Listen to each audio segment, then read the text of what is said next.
Di Thailand sering kita melihat figur dari patung manusia burung yang disebut Kinari, misalnya di berbagai tempel atau tempat ibadah dan juga di istana kerajaan.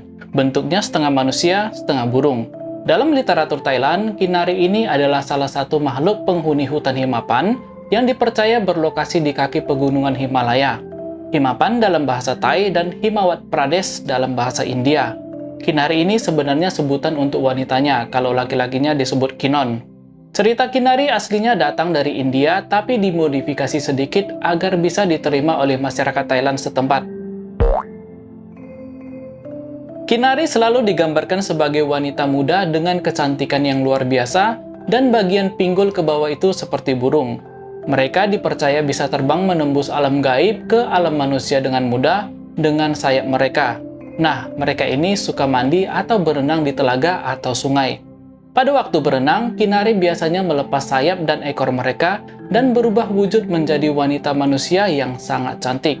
Salah satu Kinari yang paling terkenal dalam legenda Thailand bernama Manorah, kadang dipanggil juga dengan nama Manohara. Sehingga ada tari tradisional di Thailand itu yang bernama Manorah Bucayan, di mana sang penari memakai kostum burung. Hutan Himapan yang juga dikenal dengan nama Himawanta dalam bahasa Sanskerta berasal dari dua kata, Himawat yang artinya Himalaya dan Anta yang artinya tepi. Jadi kalau digabung bisa diartikan sebagai tepi pegunungan Himalaya. Hutan Himapan ini dipercaya sebagai salah satu alam surga tingkat bawah yang dihuni oleh banyak makhluk-makhluk gaib lainnya seperti naga, garuda, mermaid, dan bahkan dipercaya Kirin juga tinggal di hutan ini. Akan kita bahas penghuni-penghuni hutan Himapan di video lain. Sekarang kita ke salah satu legenda yang cukup terkenal bagi orang Thailand, tapi disclaimer dulu. Sehubungan pengetahuan saya nggak gitu dalam mengenai ajaran Buddha dan Hindu, dan cerita ini juga tertuang pada dinding Borobudur tepatnya pada level 1 atau dinding bagian bawah, serta juga tertuang dalam kitab Jataka kepercayaan Buddhis. Cerita saya ini akan berbeda sedikit. Jadi maklum kalau nggak sesuai dengan apa yang diketahui di tanah air karena saya membawakan cerita ini dari Thailand dan bukan berdasarkan kitab atau relief Borobudur. Oke? Lanjut. Di dalam hutan Himapan yang terletak di kaki pegunungan Himalaya, terdapat satu kerajaan manusia burung bernama Pankala. Pankala adalah kerajaan yang cukup makmur, rukun, dan tentram. Seluruh kerajaan ini berhias emas dan sang raja yang bernama Druma memiliki 7 putri yang cantik-cantik. Anak yang terakhir bernama Manohara dan dia ini yang paling cantik dan lemah lembut. Setiap bulan purnama, ketujuh putri ini sering terbang keluar kerajaan dan mengunjungi telaga dekat tempat tinggal seorang pertapa. Di sana, para putri ini melepas sayap dan ekor mereka dan berenang di bawah terang rembulan sampai subuh. Pada saat matahari sudah mulai terlihat, barulah mereka memakai kembali sayap dan ekor mereka dan terbang pulang ke kerajaan.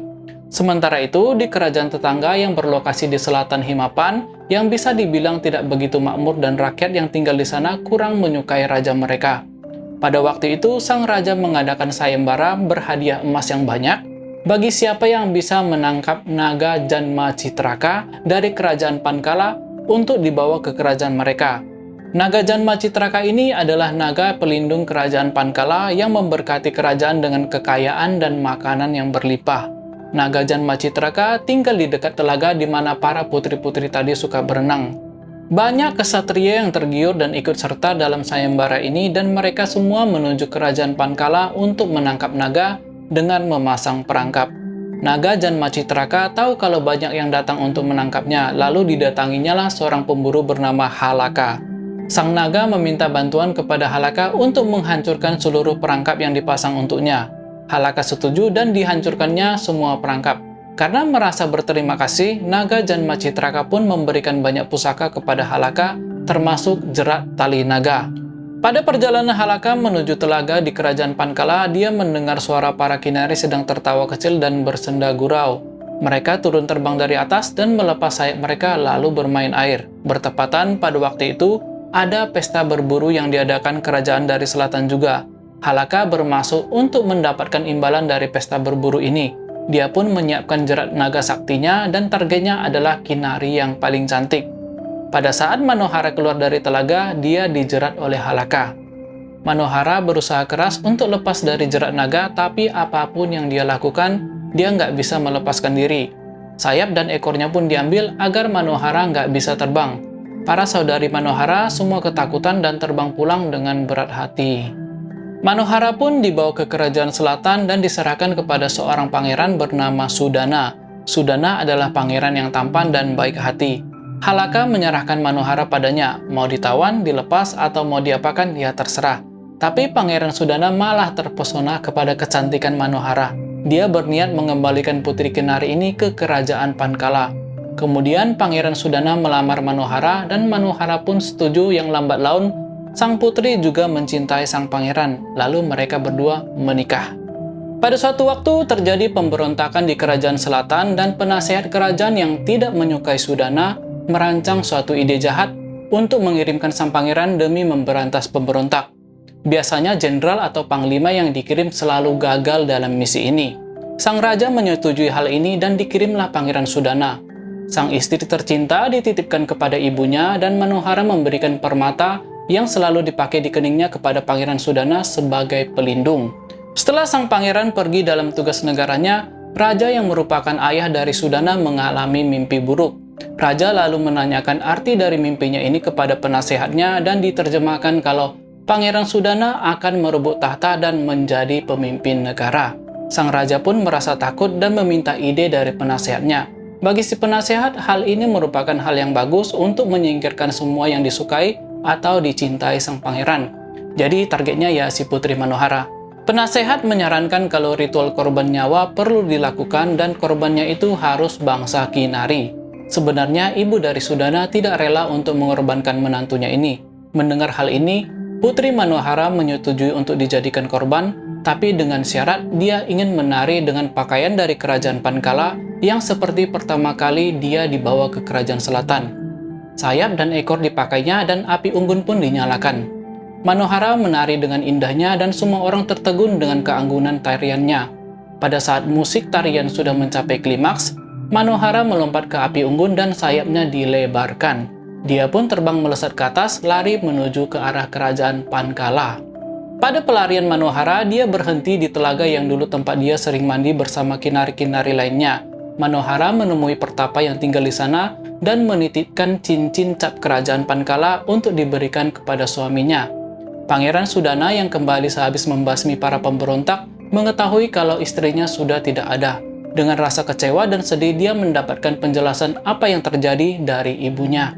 Dia pun pergi mencari pemburu Halaka untuk tempat di mana dia menemukan Manohara dulunya. Setelah itu, Pangeran Sudana melakukan perjalanan menuju kerajaan Pankala. Dia tiba di telaga dan seorang pertapa memberikan cincin yang dititipkan Manohara padanya dan mengatakan, bila mana sang pangeran benar-benar mencintai Manohara, pergilah mencarinya ke kerajaan Pankala dan meminta restu dari sang raja untuk menikahi putrinya dengan sah sesuai dengan adat kerajaan Pankala. Si pertapa memberikan seekor kera sebagai guide bagi Pangeran Sudana dalam perjalanan ini. Kera ini membawa Sudana memasuki hutan yang lebat dan akhirnya dia tiba di hutan Himapan. Di sana ditemukan kolam air dan sang pangeran melihat ada beberapa kinari yang lagi mengisi air ke dalam guci. Para kinari tertawa kecil melihat makhluk aneh seperti Sudana. Dalam percakapan kinari-kinari terdengar bahwa mereka lagi menimba air untuk penyucian terakhir Putri Manohara yang terkontaminasi oleh kekotoran manusia.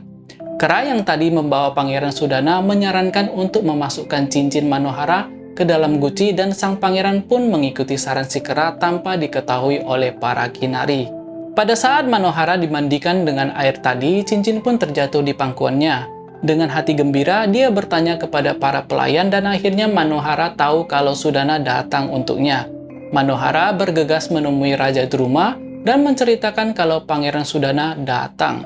Mendengar hal ini, Raja Druma naik darah dan ingin mencincang Pangeran Sudana. Sudana pun dibawa ke dalam istana, tapi karena permohonan sang putri, akhirnya hati Raja Druma pun jadi lunak. Pangeran Sudana berlutut dan menjelaskan maksud kedatangannya untuk meminang Putri Manohara. Pangeran Sudana juga menjelaskan apa yang terjadi dan akhirnya Raja Druma bisa mengerti. Selain itu, sang pangeran dites dulu sebelum menikahi sang putri. Raja Druma mendatangkan ketujuh putrinya dan dibariskan di hadapan Pangeran Sudana. Pangeran Sudana disuruh untuk menebak yang mana Manohara karena ketujuh putri semuanya berparas hampir sama. Pada awalnya sangat sulit bagi Pangeran Sudana untuk menentukan yang mana Putri Manohara yang benar. Tapi akhirnya sang pangeran melihat cincin yang diberikan Manohara dulu pada jari dari salah satu putri. Sudana pun menunjukkan ke Putri Kinari tersebut dan akhirnya pesta pernikahan yang megah dilakukan. Untuk beberapa lama, Pangeran Sudana dan Putri Manohara tinggal di Pankala. Tapi setelah beberapa saat, Pangeran meminta izin dari Raja Druma untuk mengunjungi kerajaan selatan untuk menegakkan keadilan atas apa yang dilakukan ayahnya dan si penasehat pada istrinya. Pangeran Sudana pun melakukan pemberontakan dan merebut tahta dari ayahnya sehingga Sudana sendiri menjadi raja. Setiap tahunnya mereka berkunjung ke kerajaan Pankala di hutan Himapan dan karena Raja Druma juga sudah tua, akhirnya kekuasaan diturunkan kepada Sudana. Kedua kerajaan menjadi lebih makmur setelah dipimpin oleh Sudana beserta Manohara. Yap, itulah cerita mengenai kisah cinta Putri Kinari Manohara dan Pangeran Sudana beserta hutan Himapan. Kalau dibanding-banding dan jika Anda pernah mendengar cerita mengenai 7 bidadari dan Jakatarup dari Jawa Tengah, ceritanya hampir sama. 7 bidadari, 7 putri Kinari. Jakatarup menyimpan selendang dari Nawang Wulan agar dia nggak bisa kembali ke kayangan. Nggak tahu apakah sebenarnya cerita Nawang Wulan juga berasal dari cerita Manohara ini dan diubah menjadi lebih simple, ya kita nggak tahu. Silakan berspekulasi sendiri. Well, kita sudah sampai di akhir video, semoga menghibur dan maafkan saya bila ada kata-kata yang salah. Saya Hendra dari Behind the Story, jumpa lagi pada video selanjutnya. Salam!